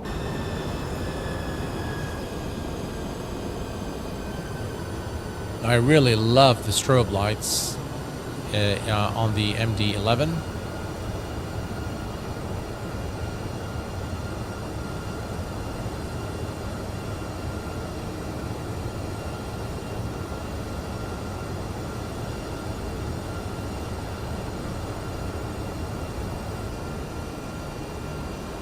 Really nice wing view there.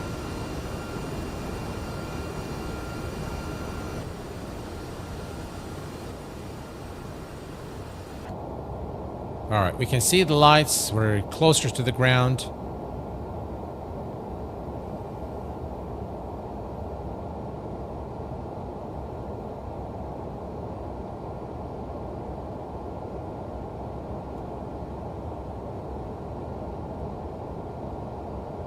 We're going to say decrease here. This is the runway, by the way, so we're going to make a turn and come back.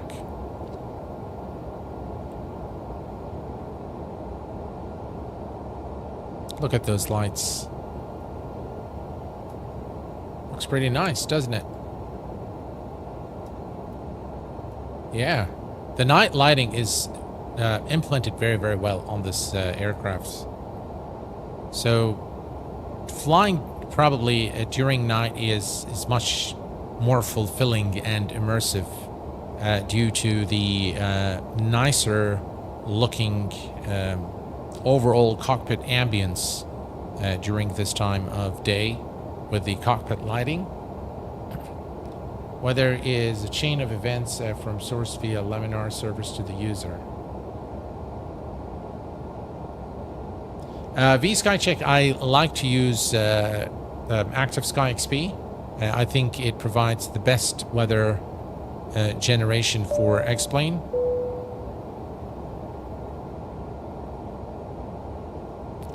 Right, 7,000 for 3,000.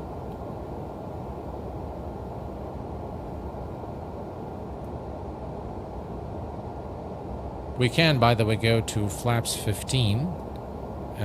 What's the current speed here? 245. Okay. We don't have to go through the entire route, so maybe we can begin the descent maybe after, what is this called? So maybe at Agsi, we can make the turn if we are at the right altitude. So we'll see. We'll take a look once we are there. Yeah, we're slightly... Oh, yeah. Let me just verify the one more time. Let's verify our frequencies. So the nav radio is 109.9 and 108. 109.9 and 108. Okay, 3000. And Whiskey Alpha Sierra is the identifier for our ILS. So all is good now. Okay. Now you can see the lights. And this is looking really good, I have to say. Yeah.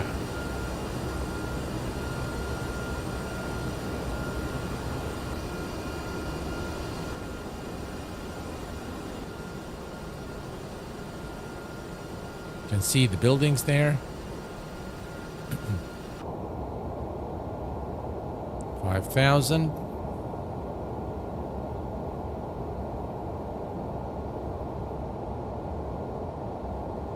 Hey there, Oliver. How are you doing, my friend? Welcome aboard. Glad to have you with us this evening. All right.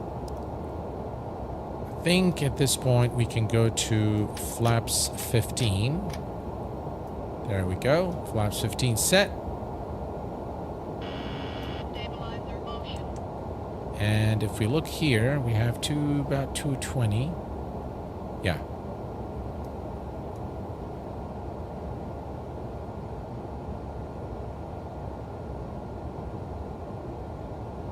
Right, looking good. And we can go to approach land.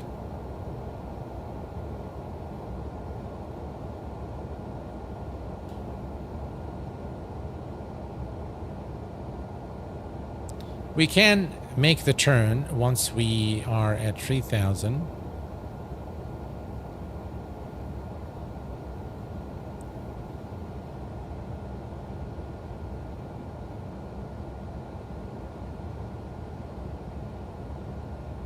We can see the localizer and the glide slope needles now showing up here on the display. I'm doing great, thanks. Been getting back into X-Plane 12 recently, but I keep getting drawn back to MSFS. I have Ortho 4 XP and I'm downloading Auto Author. Do you have any other recommendations for some visuals? No, that's pretty much it, really. Right, that's the altitude horn indicating that we are 1,000 feet from our final platform altitude. This scene is looking very, very nice. Yeah.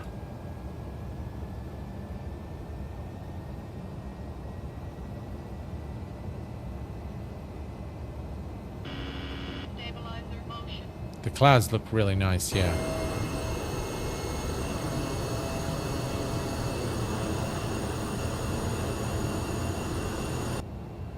All right. I think what we can do now is we can, if we look here at our speeds, so takeoff there. So 161, so flap 28 is 151. Okay. All right. At this stage, I think we can fly direct to, let's see, let's go to flight plan. we can fly to Gossett directly. So let's do that. So we're going to go direct Gossett. And there we go. Now the airplane is turning. As soon as we complete the turn, we will configure our flaps for arrival. Stabilizer motion.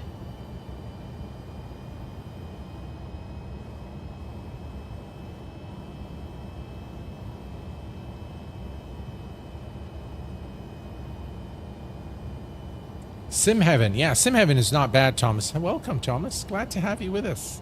How are you, my friend?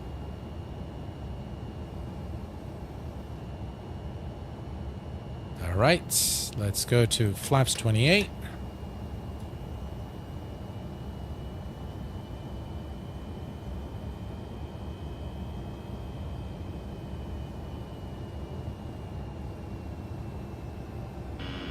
Stabilizer motion. Looking good.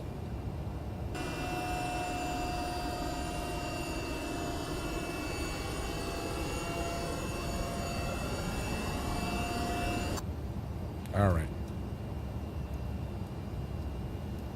Everything here is looking good.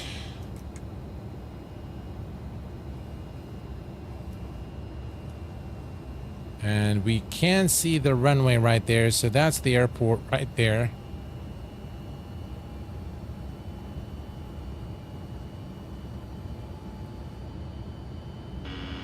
Stabilizer motion.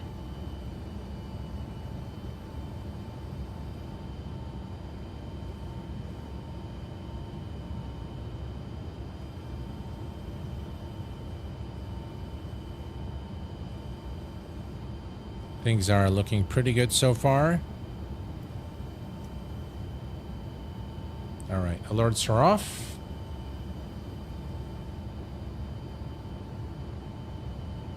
It just means that the stabilizer is moving. It doesn't really mean, it really means what it says. The stabilizer is being adjusted. Right, we can see the glide slope needle now moving. Localizer needle is moving towards the center. And we can now select gear down and go flaps 30. Landing gear.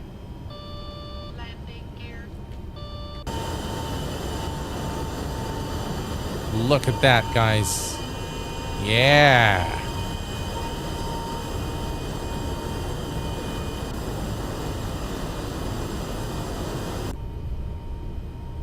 Right, we have the runway in sight.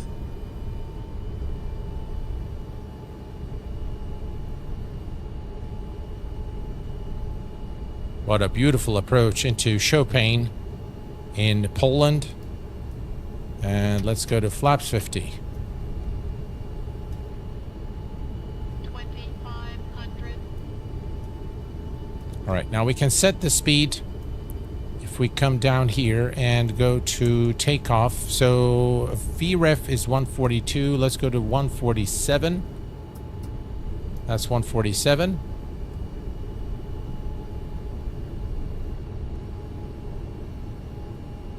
And the aircraft's making small adjustments to align with the runway there. Since there's no trim wheel in the cockpit, this would be your only warning for a runway trim. That's correct. And thank you for the for articulating it a lot better than I have. Right, we are on the glide slope and the localizer. Quick look here on the outside. Wow. Look at that, ladies and gents.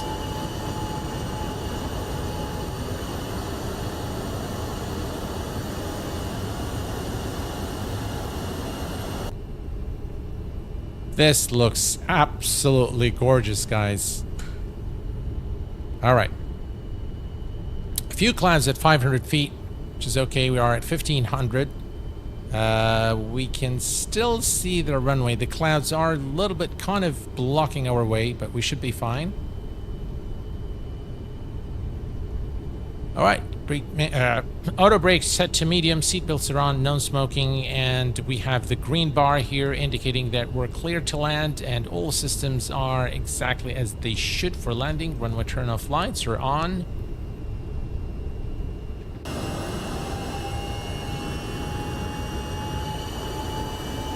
Wow. Look at all those beautiful lights here as we arrive. 1,000. All right, 1000. Let's disconnect the autopilot. Autopilot. Right, my aircraft. Autopilot. Right, there we go.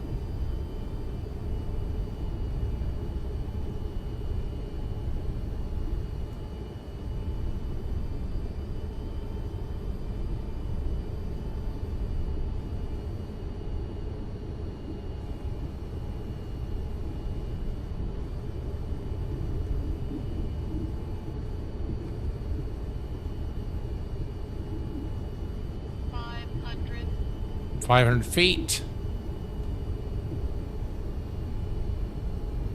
400.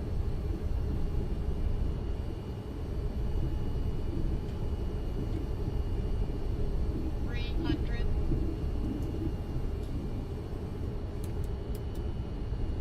Approaching 200. Minimum 100. 50. Lights. 20. 10.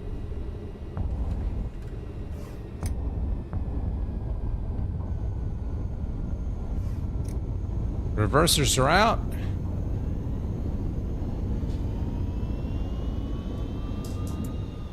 And manual braking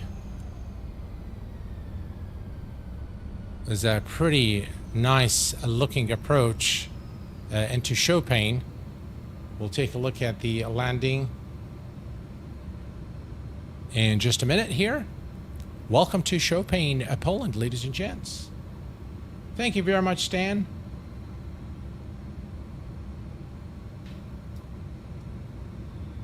Think I might have brought the power back a little too early, but yeah. Right, switch this back to taxi lights. Runway turn-off lights are off. Strobes are off.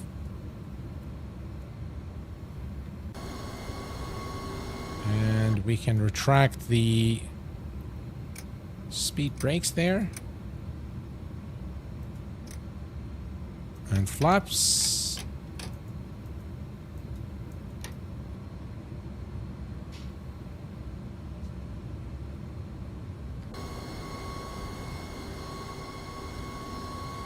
The night lighting is absolutely superb in X-Plane.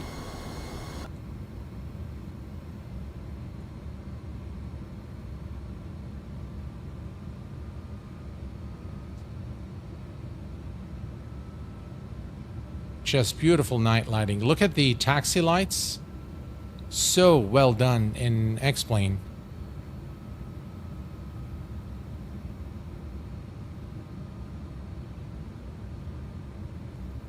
Right, we're going to bring the aircraft here on the taxi line here. And then we're going to do a quick replay of our landing. So let's do that now.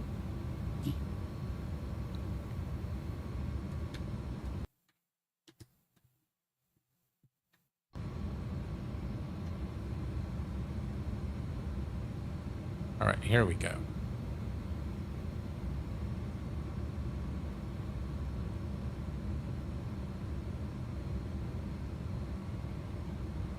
Thank you, Thomas13. Appreciate it, my friend.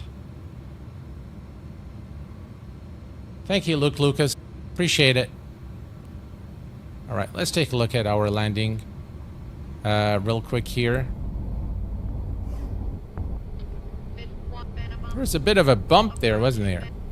All right, let's see here. All right, let's take a look. Oh, this is a spectacular approach.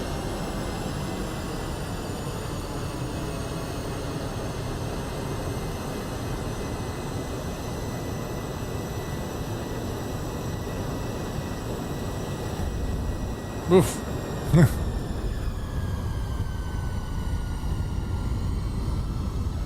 Wow. I have to say that this actually looks amazing, guys.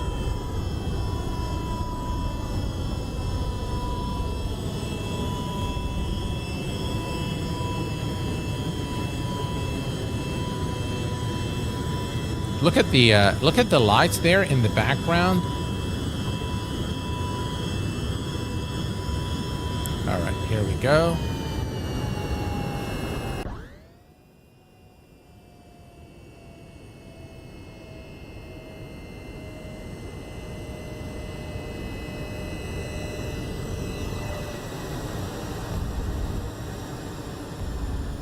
One more time, guys. What do you think? Let's do it one more time. Look at that. Wow. Yeah, there was definitely a bump there.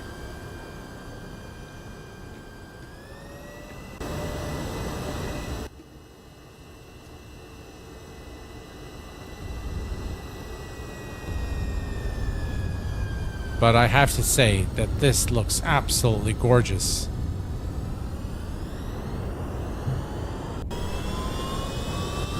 There's the reversers.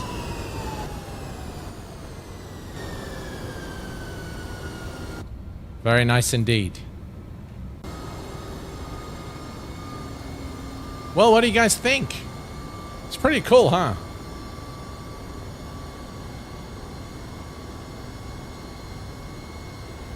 Wing view landing. All right. Well, I'll do that for you. Sure.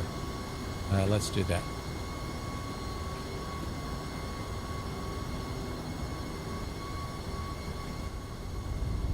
I suppose that you want this view, or maybe the other side. All right. Let's do that.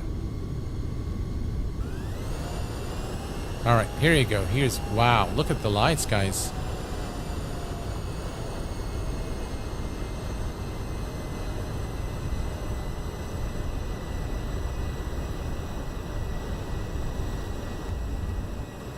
That wing flex, though. Yeah.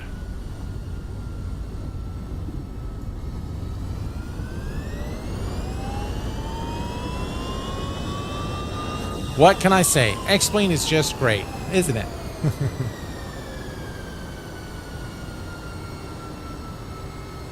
No worries at all there, Oliver.